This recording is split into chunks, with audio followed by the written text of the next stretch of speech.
আসসালামু আলাইকুম ওয়া রাহমাতুল্লাহি ওয়া বারাকাতুহু। বাংলাদেশে একটা দল আছে যেটার নাম হলো চুদলিং পং। এই চুদলিং পংয়ের প্রতিষ্ঠাতা হলো শেখ মুজিব।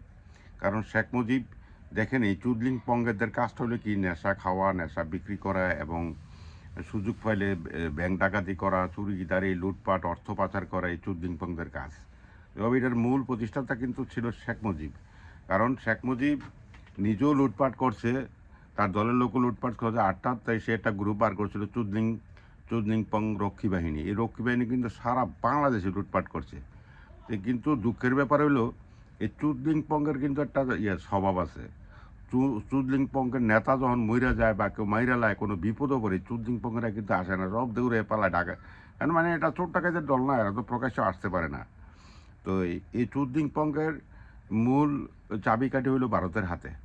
ঠিক আছে, আমরা দেখেন আল্লামা সাইদি সাইদি সাহেব যখন তার ফাঁসির রায় ঘোষণা হয় তো ওই দিনই কিন্তু আন্দোলন করে সাধারণ পাবলিক 270 জন লোক মারা গেছে রাস্তায়। তো আপনারা দেখেন এই চুদলিং পঙ্কেদের চরিত্রটা কি। এই চুদলিং পঙ্কেরা কিন্তু মুজিবে মেরে লেছে, একটা লোকও আসে নাই। মুজিবের দাফনে 7টা লোক গেছে। ঠিক আছে, এই চুদলিং পঙ্কের নেত্রী যে আছে তাদের যারা তারা মা ডাহে, তাকে মা কিন্তু দুপুরে খানাটাও খাইতে পারে না, না খাইয়া গেছে, ভারতে পলাইছে, একটা লোকও আসে নাই। এই চুদলিং পঙ্কদের যারা ওই চুদলিং পঙ্করা যাদেরকে নবী মানে মুজিব সাহেবের বাড়িটা ভাইঙ্গা মাটির সাথে মিশাই দিছে পাবলিকে, একটা লোক প্রতিবাদ করে নাই। এখন দেখেন এই যে ফজু পাগলা কী ধরনের কী ধরনের ভালোবাসা তাগো ওই যে মুজিবের প্রতি বা হাসিনার প্রতি, সে কিন্তু প্রতিবাদ করে নাই, সে কিন্তু মাঠে যায় নাই।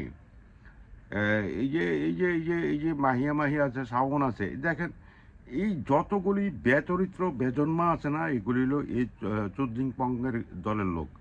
যেমন মাহিয়া মাহি, এটা তো বাংলাদেশে প্রতিটা 20 কোটি মানুষই জানে, ওই সামনে আর পিছনের খেলোয়াড়। আরেকটা দেখেন যে আরেকটা চরিত্র যেটা আমেরিকার এখন সমর্থক, সেটা হলো কি আপনার ওই যে শাওন, হুমায়ুন আহমেদের দ্বিতীয় স্ত্রী। এটা কোনো চরিত্র আছে, এটা কোনো রুচি আছে? জুয়ান জান ছেড়ে গিয়া বিয়া করলে এক বুইরারে, মানে বাংলাদেশে ভাইরাল হওয়ার জন্য। এই যে ফৌজ পাগলায় এর কোনো ইনসাফ আছে? তার মুখে তার কোনো ইনসাফ আছে? সে হইল এই চুদলিং পং। আরে শালার বুতরা, তোরা এত দলকে ভালোবাসলে এবার পলাই যাস কা? তোকে নেত্রী দুপুরে খাইতে বলে না, তোকে নেতার গোষ্ঠী শুদ্ধ মানে এলো, জানাজা হইলো, তোকে তোকে নেতার বাড়ি ভেঙ্গার এলো। চুদলিং পঙ্গেরা কিন্তু একটাও মাঠে আসে না, একটা লোকও কিন্তু তারা মরে নাই। এত বড় বড় ঘটনা হলো চুদলিং পঙ্গের গ্রুপের নেতার, তারা যেটাকে কয় জাতির পিতা বা কিনারে, তারপরে আবার তারা যারা মাডাহে মানে সারা বিশ্বে। আর এইসব চুদলিং পং পৃথিবীর যেখানে আছে, দেখা যায় যে লন্ডনে কিছুদিন আগে কিছু চুদলিং পঙ্গের বড় নেতা মন্ত্রী এরা মানে দূরে পালাইছে হোটেল থেকে। কারণ যেখানে যায় এখানেই মানুষ তাদেরকে আক্রমণ করে। আপনি দেখেন এই যে সারা বিশ্বে কি অবস্থা হইতেছে, পুতুলের জামাই জেলে, জয়ের বউ গেছে গা, আবার তাকে নেত্রী আবার স্বামীতে মৃণাল কান্তির সাথে ঘুমাইতো। তাদের চরিত্রই দেখেন, তার নেতাগো চরিত্র ভালো না, এই কর্মীগো চরিত্র ভালো না। যেমন ওই শেখ মুজিবকে ইংলিশ রোডে পড়ে থাকতো, চশমা একবার তার ধুয়েছিল, পরে শামীম আমাদের ওই যে শামীম ওসমানের ভাই হাইনা দিয়ে গেছে। তো এই চুদলিং পং গ্রুপ বাংলাদেশে কমপ্লিট নিষিদ্ধ করতে হবে। এই চুদলিং গ্রুপের কোনো মিডিয়া থাকবে না, এই চুদলিং গ্রুপের কোনো টকশোদারি তাদের পক্ষে থাকতে পারবে না। এখন আবার দেখা যায় এই চুদলিং পঙ্কের গ্রুপের পক্ষে ছাপাই গেছে রুমিন ফারানা, হয়তো কয়েকশো কোটি টাকা পাইছে পক্সি খাওয়ার জন্য। কারণ এসালাম তো লুটপাট করছে, একটা লোকই লুটপাট করছে 2 লক্ষ কোটি টাকা।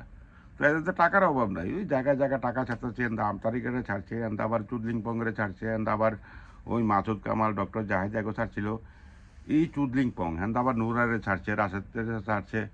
এই চুদলিং পং থেকে বাংলাদেশ মুক্ত হতে হবে। কারণ এই দেশ আমাদের দেশ, এই দেশ মুসলমানের দেশ, এই দেশে সব কিছু চলবে ইসলামিক কালচার, যেটা আবহমান হাজার বছর ধরে চলে আসতেছে। আমাদের একমাত্র সংগ্রাম থাকবে এই চুদলিং পং থেকে দূরে থাকা এবং তাদেরকে নির্মূল করা। সেটি আমাদের আহ্বান। বাংলাদেশ জিন্দাবাদ, ইনকলাব জিন্দাবাদ।